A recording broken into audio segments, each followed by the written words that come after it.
लाहौर खालक नगर मसीही हुकाम के खिलाफ एहतजाज कर रहे हैं क्योंकि उनका इलाका गंदे पानी से भरा हुआ है। उनका कहना है कि यूहन्नाबाद लाहौर में क्लीन पंजाब प्रोजेक्ट अच्छी कारकर्दगी नहीं दिखा रहा।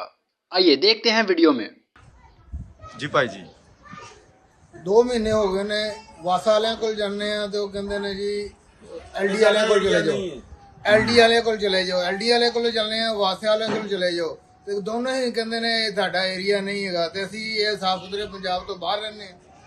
हाँ जी जी बुजुर्गो तुम की कहना चाह रहे? अभी ये हो रहा जी पानी डूबे पे 2 महीने हो गए ना, जिधर जाने वो गल ही सुन रहे। अच्छा ते तुसी मोहतरमा मरियम नवाज साहिबा नु की पैगाम देना हमारी चाहते? अपील है कि हमारा इलाके की सफाई की जाए, हमारा जो जो मामला था हमारे मंजूर किए जाए, हमें सफल फराहम किया जाए, हमारी सफाई की। अच्छा ये मालूमात का काबिलियत जरिया CRC जुड़े रहें CRC के साथ।